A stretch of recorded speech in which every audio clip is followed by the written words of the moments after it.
अस्सलाम वालेकुम। काजी इकराम बशीर ऑफिशियल में खुश आमदीद। ये प्रोग्राम क़याम पाकिस्तान के हवाले से है।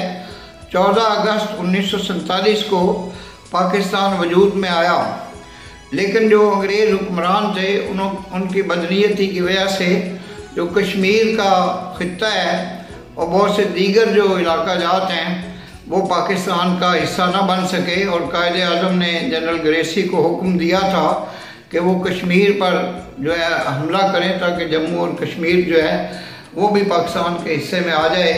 लेकिन जनरल ग्रेसी ने इस पर लैतोलाल की, लेकिन आज़ाद कश्मीर जो है वो मुजाहिदीन की कोशिशों से, जिसमें सरदार अब्दुल क़य्यूम मुजाहिद अव्वल थे और इसी तरह गिलगित बल्तिस्तान जो है ये आज़ाद हुए।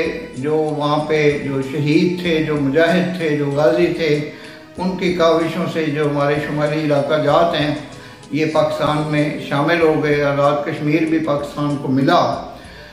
तो ये अभी ये 1998 में जब हमने एटमी धमाका किया है, तो उससे पहले आज़ाद कश्मीर की जो आज़ादी और ख़ुद मुख्तारी भी ख़तरे में थी और इंडिया की तरफ से हमें थ्रेट्स मिल रही थी। लेकिन जब से हम अल्हम्दुलिल्लाह एटमी ताकत बने हैं 1998 से, तो हमारा दुश्मन जो है वो मैं मैली आँख से नहीं देख सकता। तो लेकिन जो अंदरूनी ताकतें हैं, अंदरूनी जो दुश्मन इसको खोखला करने की कोशिश कर रहे हैं पाकिस्तान को, और जो साजिशें हैं, बैरूनी साजिशें, अंदरूनी साजिशें, तो उनसे पाकिस्तान की सालमियत और इस्तेहकाम को हमेशा ख़तरा रहता है।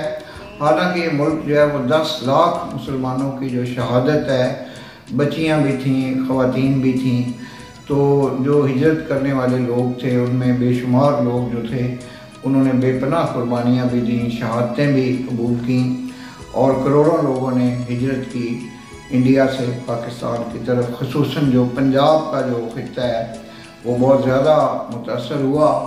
इसी तरह से बहुत से मुहाजिरीन जाके कराची में आबाद हो गए, सिंध में आबाद हो गए, लेकिन पंजाब सबसे ज़्यादा इफ़ेक्टेड सूबा था। तो ये मुल्क जो है बड़ी कुर्बानियों से हासिल किया गया। शुरू में जो हमारे हुक्मरान थे कायदे आज़म मोहम्मद अली जनाब, लियाकत अली खां, ख्वाजा नाज़मुद्दीन, चौधरी मोहम्मद अली बोगरा, हुसैन शहीद सोहरवर्दी, तो इन्होंने मुल्क व मिल्लत के लिए काफ़ी फलाही इक़दामात किए। लेकिन जो अफ़वाज पाकिस्तान में जो जनरल मोहम्मद अयूब खां साहब थे वो मुंतज़र थे कि किसी तरीके से जमहूरियत को पामाल कर दें और आमरीत का आगाज़ करें। तो ये तलख़ यादें भी तारीख़ पाकिस्तान का हिस्सा हैं। हम इस मौके पे कायदे आज़म को ख़राज अक़ीदत पेश करते हैं।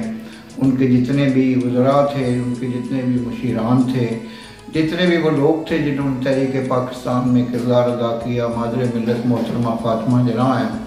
इस मौके पे अल्लामा इकबाल को भी ख़राज अक़ीदत पेश करते हैं कि उन्होंने पाकिस्तान का नज़रिया दिया। हम अहद करते हैं कि हम पाकिस्तान की आज़ादी, सालमियत, तरक्की और इस्तेहकाम के लिए अपना जो तन मन धन है उसको कुर्बान करेंगे और हम अपनी कोशिशें जारी रखेंगे। इस मुल्क की अशराफिया से भी ये तवक्को की जाती है कि वो अवाम का जो दुख दर्द है उसका एहसास करें, और जो महंगाई है इसको कंट्रोल किया जाए, अवामी मसाइल पे तवज्जो दी जाए। तो इस मौके पे मुल्क की मौजूदा जो क़यादत है, सियासी भी और अस्करी भी, उससे मेरी गुजारिश है कि मुल्क के हालात को बेहतर बनाने के लिए अपने फ़राइज़ मनसबी सर अंजाम दें। नए आने वाले काजी इकराम बशीर ऑफिशियल यूट्यूब चैनल को सब्सक्राइब करें, बेल आइकन को पुश करें। मैं इस मौके पे जनाब इमरान कमर साहब का शुक्रगुज़ार हूँ जो मेरा पैगाम आप तक पहुँचाने के लिए तमाम तर कोशिशें और काविशें कर रहे हैं। वमा अलैना इल्लल बलागुल मुबीन। आपका बेहद शुक्रिया। पाकिस्तान जिंदाबाद।